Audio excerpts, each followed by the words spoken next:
Pessoal, vamos lá então, seguindo nossa aula da tarde agora, né? Voltando todos aí no remoto agora à tarde. Vamos seguir a aula que nós estávamos falando na aula passada de química. Nós estávamos entrando na questão do modelo atômico, tá? Aí eu vou passar para vocês depois esse documento que eu estou projetando aí. Esse documento aqui eu acho que vocês não têm ainda. Eu já vou passar para vocês aqui. Espera aí, deixa eu passar. Cadê ele? Entrar aqui, eu já passo para vocês esse documento. Eu peço que vocês vão guardando esses documentos aí, tá? Vão imprimindo, porque isso vai facilitar, porque na sequência da apostila de vocês, você vai ter um resumo, e esse resumo aí vai ajudar vocês depois, na hora de estudar. Então, esses documentos, eles são todos em forma de resumo. Então, vai ficar legal para vocês estudarem depois. Deixa eu ver aqui se tem aqui... modelos atômicos, está aqui. É o mesmo que eu estou... Vou passar antes da aula, que fica melhor para vocês. É o mesmo que eu estou projetando aí. Está aí, ó. Acho que vocês vão receber aí. Beleza. Receberam. Então, a gente vai falar um pouquinho sobre os modelos que nós até começamos a falar. Nós falamos nas aulas iniciais sobre um breve histórico da química, né? E nós falamos também, além dessa questão do breve histórico da química, nós falamos para vocês também, paramos no modelo de Dalton, nós vimos lá as contraposições que haviam sobre as ideias acerca do átomo, e esse modelo de Dalton aqui é um modelo legal, é aquele cara que estabeleceu o que nós chamamos de daltonismo, tá? Esse cara aqui, ele era daltônico, acho que eu comentei com vocês na aula passada, aquele cara que foi na igreja com as meias diferentes, aí o pessoal perguntou para ele, e ele tinha uma dificuldade de detectar cores, né? Então foi o primeiro daltônico diagnosticado na história e ele acabou que ele mesmo estabeleceu os pré-requisitos aí na genética para pessoas que têm essa condição aí referente ao daltonismo, tá? Então no modelo de Dalton, duas coisas que nós temos que destacar aqui, ó. Ele defendeu que a matéria podia ser fracionada em micropartículas, isso foi em 1808, tá? A partir de 1803 ele começa a desenvolver, mas em 1808 ele decreta, então, o estabelecimento do seu novo modelo atômico.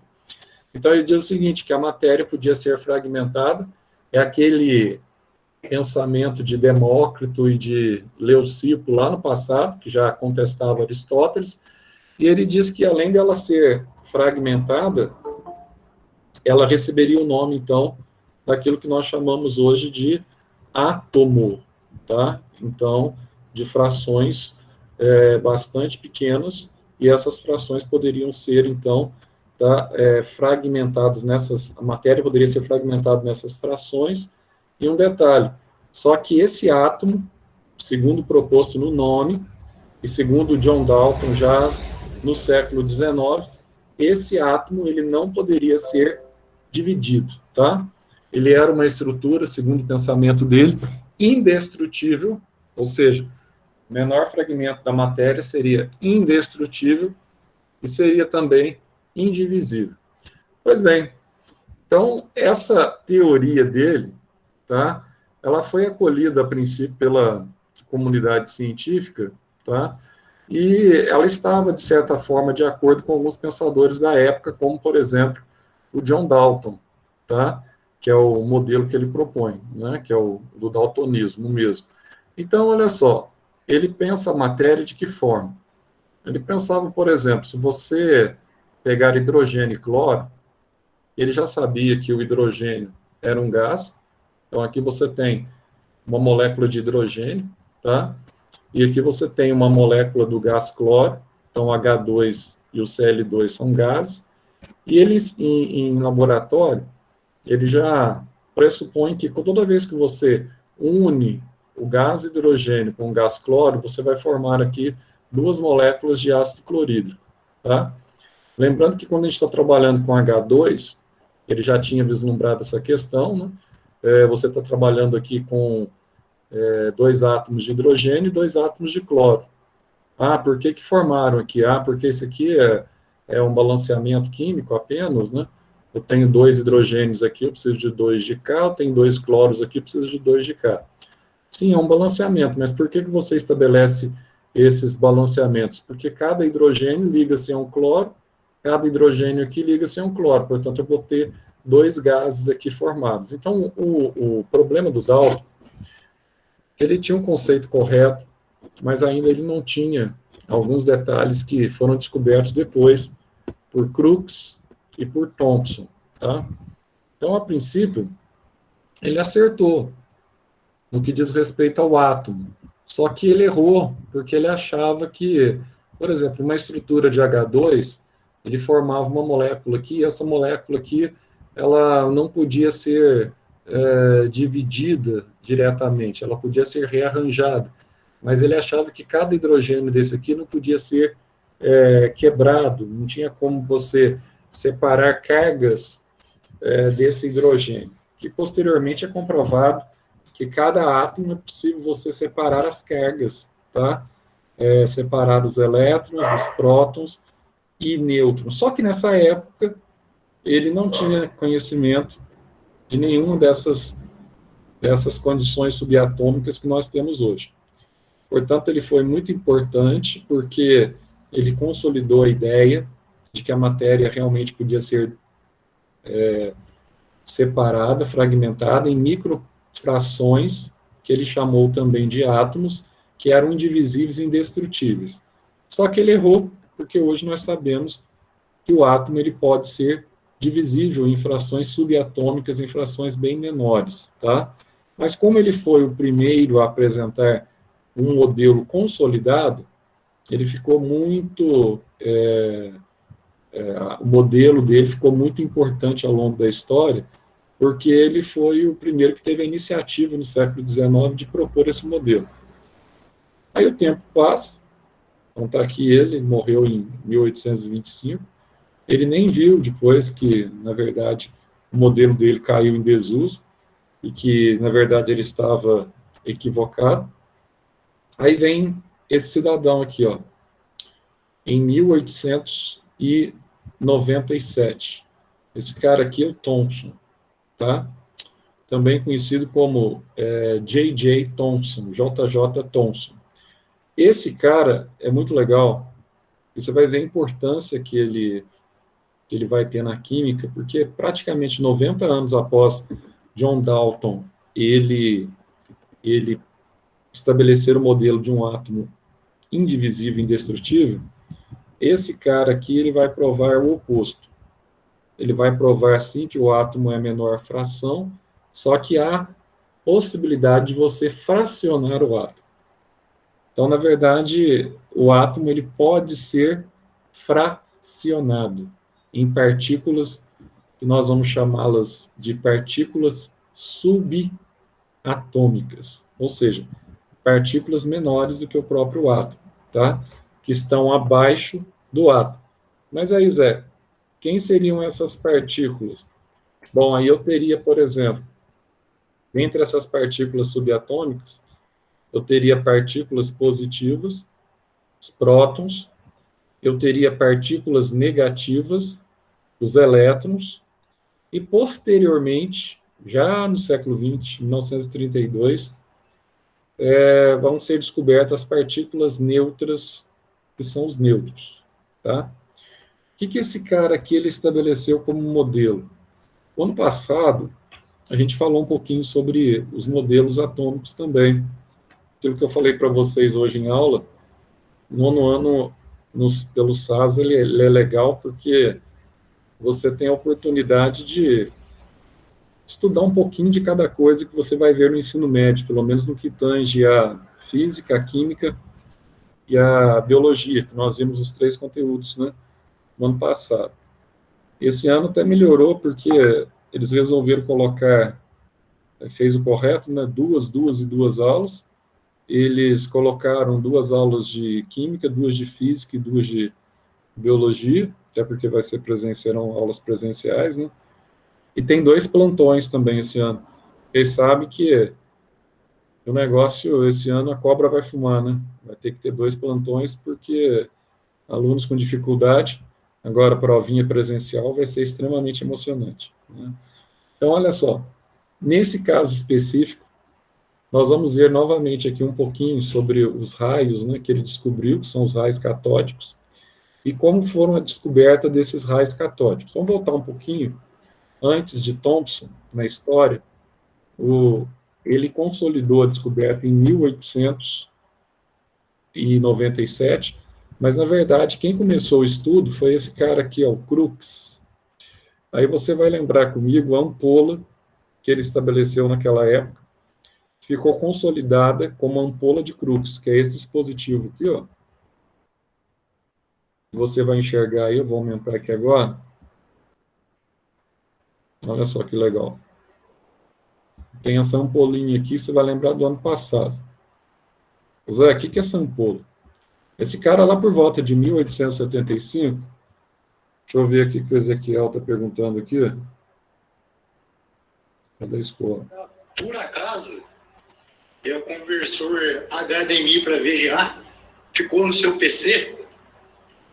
É que eu tô dando uma olhada aqui nas coisas que nós usamos hoje. Aí tá faltando um, beleza? Por acaso tiver com você aí, você guarda pra gente, por favor. Beleza? Falou, professor, até mais. Ezequiel, tá comigo, sim, agora que eu vi aqui, tá? Veio junto com o notebook. Amanhã eu tenho os 2 primeiros horários do terceiro ano, eu levo, tá bom? Acabei que juntei o microfone, as coisas tudo lá e nem reparei. Mas amanhã tá aí, beleza? Tchau, tchau. Pessoal, então aqui você vai ter ampola, que é a ampola de Crookes. Como é que funciona, tá, essa ampola de Crookes? Vamos dar uma olhadinha aqui? Então aqui, ó, o que ele fez? Esse cara aqui, na verdade, ele não imaginava que ele chegaria à descoberta que ele chegou. Ele pegou uma ampola de vidro, tá vendo aqui, ó? Então toda essa estrutura aqui, ela é vidro transparente, tá? E ele colocou dois elementos metálicos nessa estrutura. Esses dois elementos metálicos, eles são elementos que nós chamamos de eletrodos. Então é como se fosse polos, tá? Positivo e negativo, por exemplo, de uma bateria. Então nesse elemento metálico aqui, ó, esse elemento metálico do polo negativo, ele chamou de catodo. Ah, Zé, por que ele chamou de catodo o eletrodo negativo? Ele chamou de catodo porque esse eletrodo aqui, ó, ele tem a capacidade de atrair íons com carga positiva. Lembra que nós vimos no ano passado, quando você pega o alumínio mais 3, quando você pega o cálcio mais 2, sódio mais 1, esses íons com carga positiva, tá? Eles são atraídos, se eles têm carga positiva, pelo polo negativo. Aí ele chamou esse polo negativo de catodo, dessa estrutura que é a ampola de Crookes que ele elaborou. E do outro lado, aqui, ó, ele colocou um outro polo, que nós chamamos aqui de polo, tá, positivo. Ah, ele chamou de anodo, Zé? Chamou de anodo. Por quê? Esse polo positivo da ampola, ele tinha a capacidade de atrair íons de carga elétrica negativa. Então, atrair aqui, na verdade, os ânions. Por exemplo, você pega lá o flúor, -1, o cloro, -1, o enxofre, -2, o nitrogênio, -3. São íons que têm carga elétrica negativa. Se são íons que têm carga elétrica negativa, eles estão sendo atraídos pelo polo positivo, esse polo positivo da ampola atrai cargas negativas. Então, por isso que ele atrai ânions, ele chamou de anodo. Então, catodo é porque atrai cátions e tem a carga negativa, o polo negativo, e anodo porque atrai íons de carga elétrica negativa, atrai ânions, ele chamou de polo positivo. Mas, a princípio, o que ele fez? A princípio, ele ligou aqui, então, um catodo, e ligou aqui, ó, um anodo. Nossa, Zé, um catodo e um anodo. Isso, catodo e anodo. Aí, quando ele colocou aqui dentro um gás, tá? Dentro dessa ampola, ele fechou aqui, bonitinho, herméticozinho. Depois eu mando um videozinho para vocês de 3 minutos, só para você ver o experimento que a gente faz no laboratório, dessa ampola. Aí você vai ver aqui como é que a massa verde que está aqui dentro, ela vai movimentar isso. Mas aí colocou um gás aqui dentro, colocou um gás qualquer. Quando ele colocou um gás qualquer, ele observou que esse gás qualquer que ele colocou aqui, ó, não resolvia em nada. Então não aconteceu nada. O que ele fez? Ele ligou um gerador aqui, uma bateria, tá? De alta voltagem. Ele ligou aqui esperando que o gás transferiria energia, ou iria transferir essa energia, tá? A partir desse gás, se o gás era capaz de transmitir energia.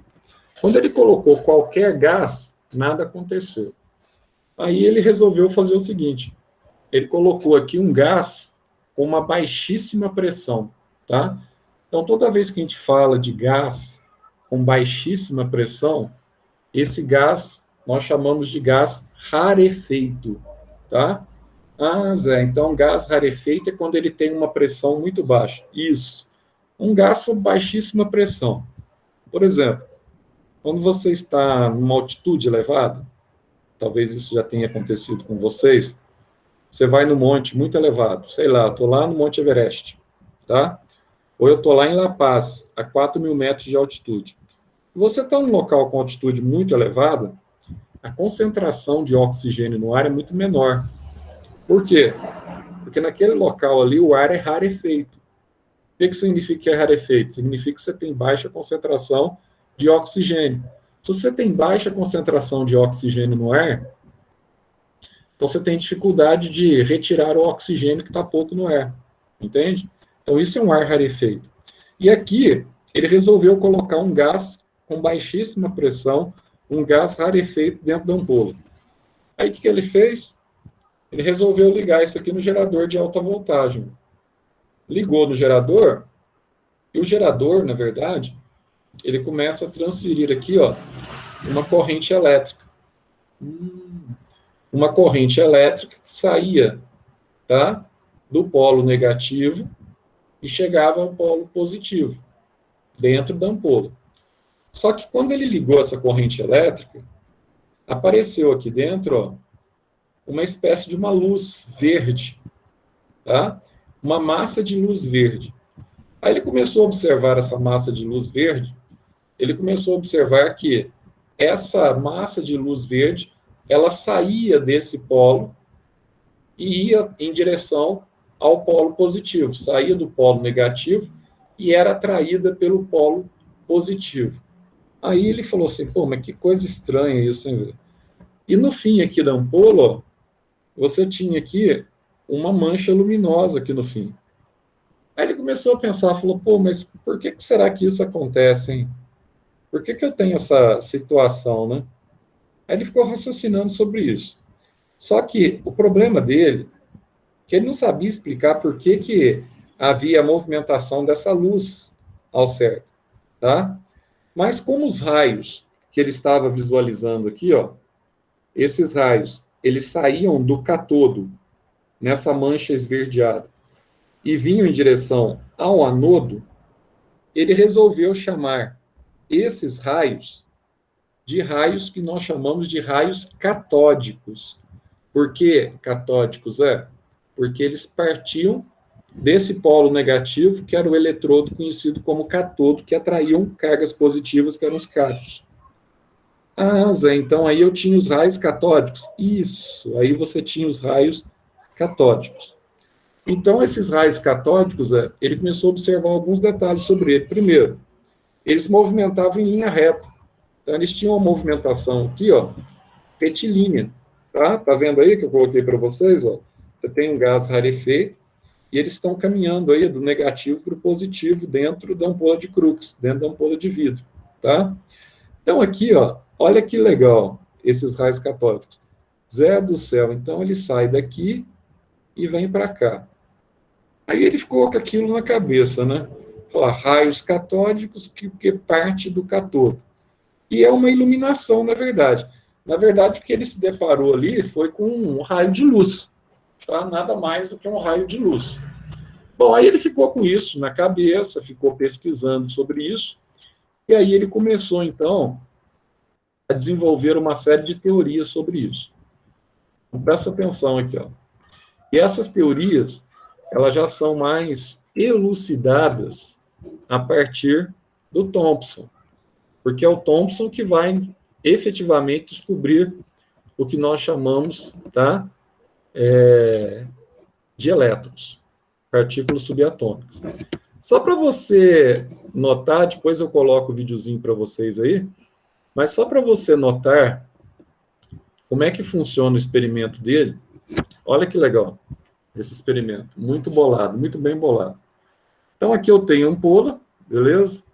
Aqui eu tenho então, ó, o dispositivo de vidro, tá? Aqui ele tem o catodo, então tá aqui o catodo, tá? E aqui ele vai ter então o que ele chama de eletrodos positivos, que é o anodo, certo? Veja que você tem uma ligação embaixo aqui com uma bomba de vácuo para você retirar todo o oxigênio da parte interna da ampola, para você evitar que haja aqui, tá? Qualquer problema aqui gravitacional. Então você tem uma situação de vácuo onde a gravidade ela passa a ser então zero. Então o que vai acontecer, Zé? Bom, ele observando aqui, ó, essa situação, ele vai observar um detalhe muito legal aqui, ó, bastante legal. Então ele via os elétrons migrando desse polo negativo para o polo positivo. Primeira coisa. Aí depois o Thomson, ele começou a questionar. Começou a questionar o seguinte: olha, se os elétrons eles saem do lado negativo e vão para o polo positivo, ou se os raios catódicos eles saem do polo negativo e vão para o polo positivo, então tem um detalhe que pode estar acontecendo aqui.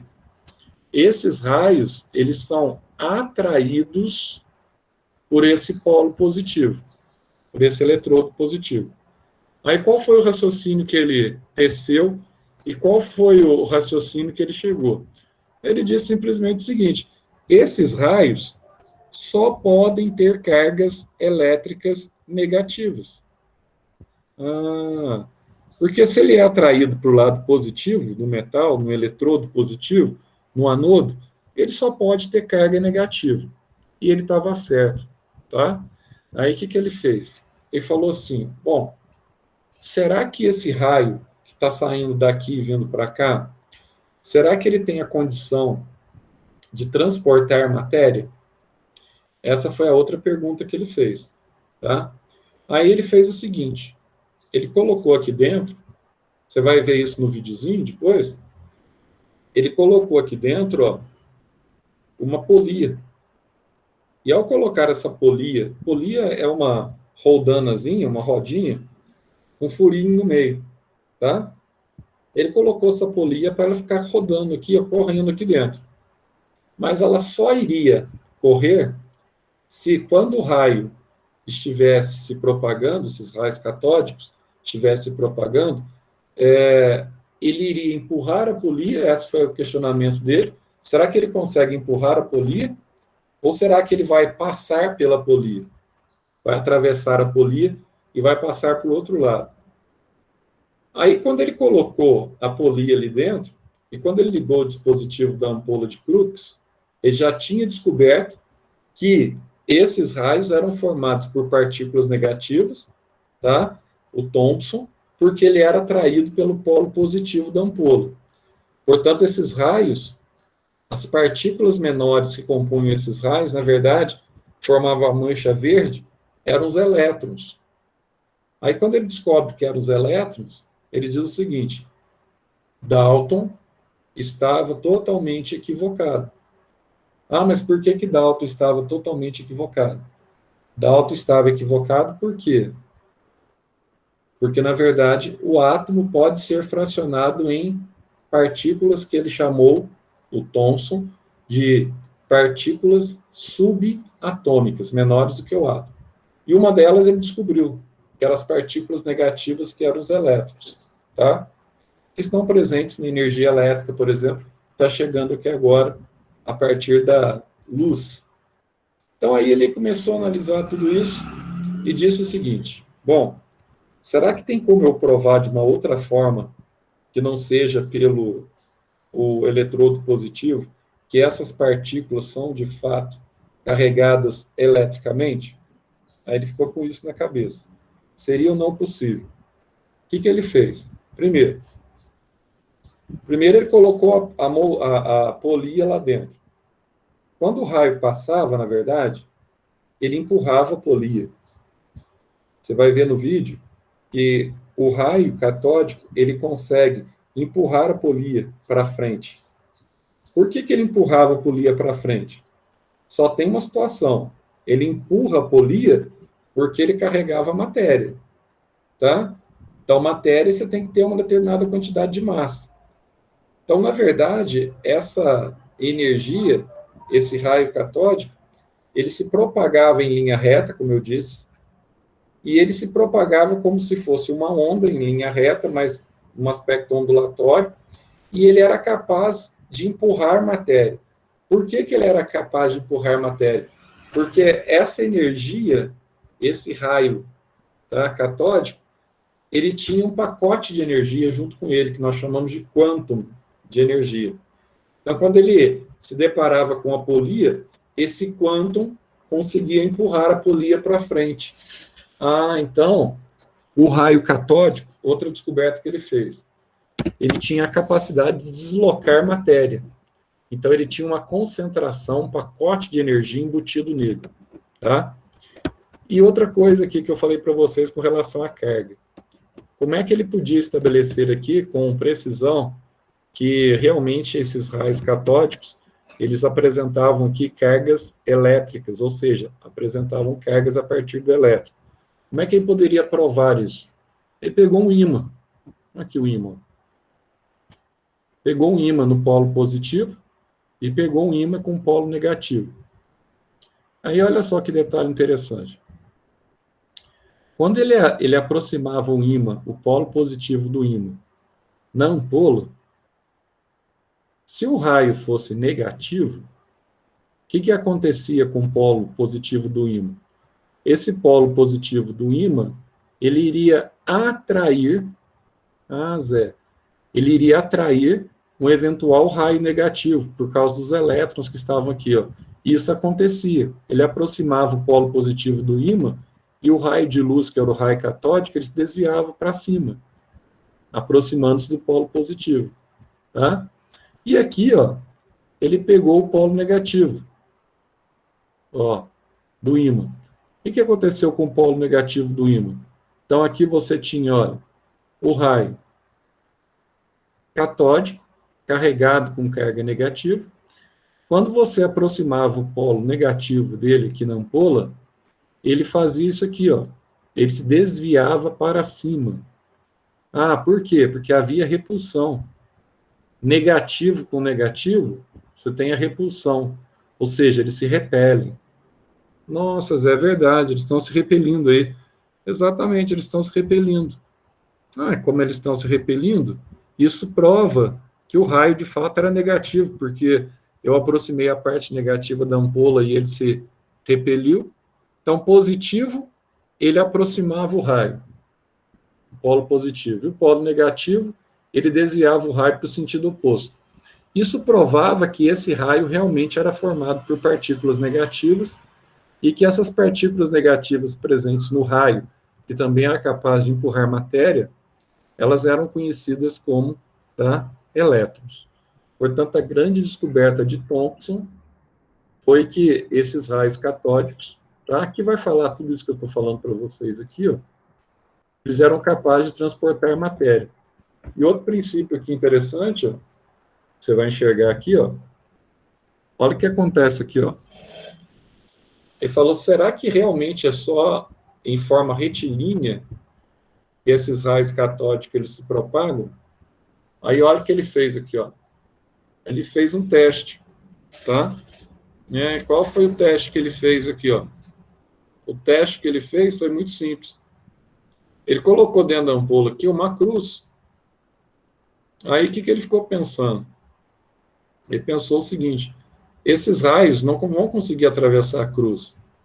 Mas se eles estão sendo transportados de forma em linha reta, eles vão projetar aqui, ó, na parte terminal da ampola, eles vão projetar uma sombra. E não deu outra. Ele estava certo. Realmente estava projetando uma sombra aqui na parte terminal da ampola. Ah, Zé, então os raios catódicos, eles não atravessam um dispositivo metálico, e a sombra desse dispositivo metálico é projetada aqui na ampola. Isso prova o quê? Isso prova que a luz, ou os raios catódicos que se propagavam e eram visualizados no ar rarefeito a partir de uma massa esverdeada, eles propagavam todos em linha reta, no mesmo sentido que se propaga o raio de luz. A radiação, por exemplo, do Sol, que chega até nós. Tá? Então, aí ele diz o seguinte, segundo o pensamento dele, ele propõe esse modelo aqui, ó.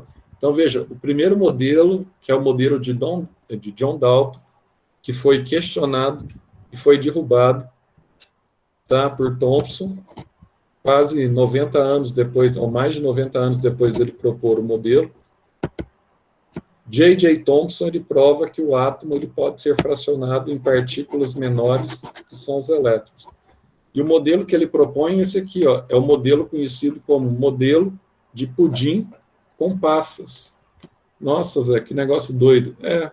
Esse modelo aqui, ó, ele diz o seguinte, que o átomo, ele apresenta, então, cargas negativas, ele chama de elétrons, e para compensar essas cargas negativas, aqui no meio dessa massa do átomo, você teria aqui várias cargas positivas. Então, você teria a relação num átomo entre cargas positivas e negativas, o que levaria a uma certa estabilidade devido à atração que há entre essas moléculas. Então, a grande importância dele, tá, foi provar que a menor partícula da matéria, na verdade, não é o átomo, tá? Que o átomo ele pode ser dividido em partículas que nós chamamos de partículas subatômicas. Para você enxergar aí, ó, deixa eu ver se eu consigo colocar aqui para vocês, para você enxergar só o dispositivo do modelo da ampola de Crookes. Eu acho que, não sei se ele vai conseguir transmitir, porque eu acho que o Meet, ele tem uma restriçãozinha aí na transmissão de vídeos, mas vou tentar transmitir aqui, senão depois vocês assistam aí, que eu mando o link para vocês assistam. Só para você ver aqui, rapidinho, vou só colocar aqui o videozinho que tem no YouTube, a descoberta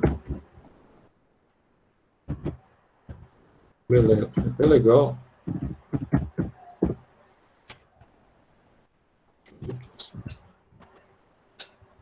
Tem um videozinho aqui. Vamos ver se eu consigo. Vamos lá. Eu acho que vídeo tem uma pequena restrição aqui. Deixa eu ver.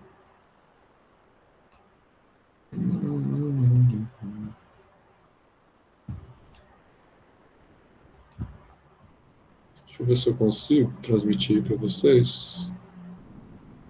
Ó, qualquer coisa vocês me falam. Eu vou passar o vídeo aqui e ver se está saindo normal aí.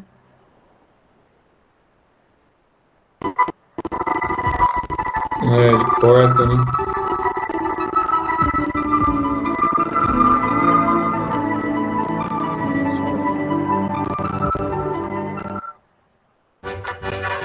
No século XIX, inúmeros cientistas pesquisaram o fenômeno de condução de eletricidade nos gases. Em sua grande maioria, as pesquisas envolviam a aplicação de alta tensão em tubos de vidro preenchidos por gases e providos de terminais em suas extremidades, denominados ânodo e cátodo. Por meio de um amperímetro ligado ao experimento, era possível verificar que, dependendo da pressão no tubo, da distância entre os eletrodos e da diferença de potencial existente entre eles, os gases conduziam corrente elétrica.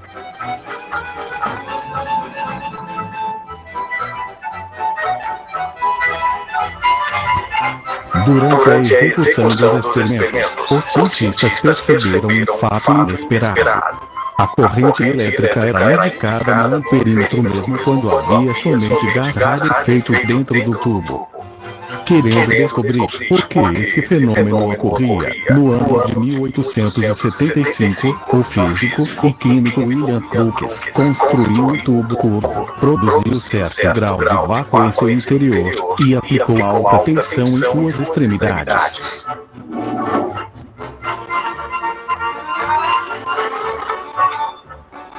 Olha a ampola aí, ó. Pra Ao você fazer ver. isso, ele percebeu que uma determinada região do tubo apresentava uma luminescência A massa de esverdeada, ar aí, ó. aumentando o vácuo dentro do tubo para um valor em torno de 10 a menos 2. Visualizou apenas uma mancha luminosa na parede do tubo oposta ao cátodo. Olha os raios Crookes catódicos. concluiu que esta luminescência era algum tipo de radiação que partia do terminal negativo, indo em direção ao terminal positivo.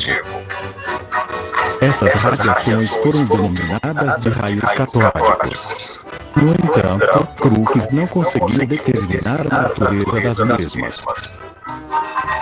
No ano de 1897, o inglês J.J. Thomson realizou novas experiências que o levaram a concluir que os raios catódicos se propagavam em linha reta, pois, se um objeto for colocado na sua frente, é criada uma sombra simétrica na parede da ampola. Os raios catódicos, ao baterem em uma ventoinha mecânica, posicionada dentro do tubo, a faziam girar. Então possuíam massa e, consequentemente, eram matéria. O feixe de raios catódicos era atraído por um campo elétrico positivo. Portanto, os raios catódicos possuíam carga negativa.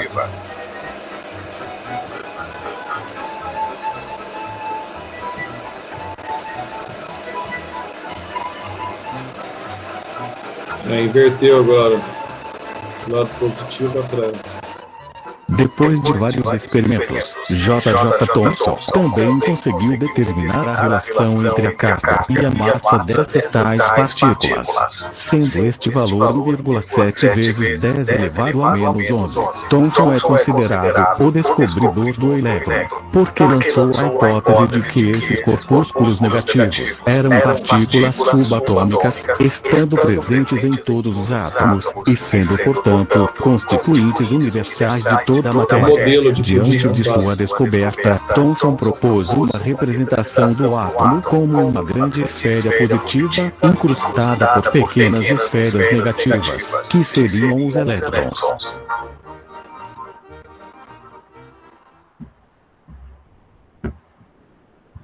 É bem simplesinho, tá vendo? Bem bobinho o negócio. Beleza, então? Alguma pergunta? Alguma... Ô, Gabriel. Opa! Teu irmão hoje estava entrando, saindo lá. O que não ficou na aula? Tá uma bosta aqui em casa. Ah, mas lá na escola também tava muito ruim, velho. Tava ruim, né? Tava oscilando, não é só na tua casa, não. Tava em todo lugar. Aí tá ruim. na escola não tava dando conta, é por isso. Tava oscilando demais, velho. Entendeu? Tava geral. Ah, mas daqui a pouco já volta ao normal, né? Fica tudo presencial, aí não precisa mais ficar... Pelo número de alunos que foram hoje, tá pouco para ficar tudo presencial, viu, cara? Hoje tava quase todo mundo teve lá. 3 alunos só, 3 ou 4 assistindo. Do segundo acho que foram... no primeiro foi isso mesmo, foi uns 3 ou 4 alunos, é isso mesmo. Mas vamos aguardar para ver. Pessoal, então vocês colocam para mim aí a presença no chat aí. Coloca a presença de vocês aí. E a gente pode até já ir dando um tempinho para vocês tomar água aí.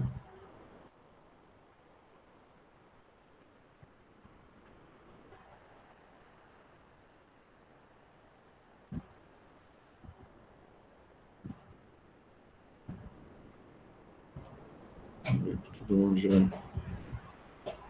Bom, o pessoal já colocou aqui, né? Então, beleza, pessoal. Volto com vocês semana que vem. Tchau, tchau. Falou, Zé. Até mais. Falou. Falou, Zé. Tchau, Zé. Até mais. Tchau, tchau. Até semana que vem. Falou, Zé. Falou, meu cara.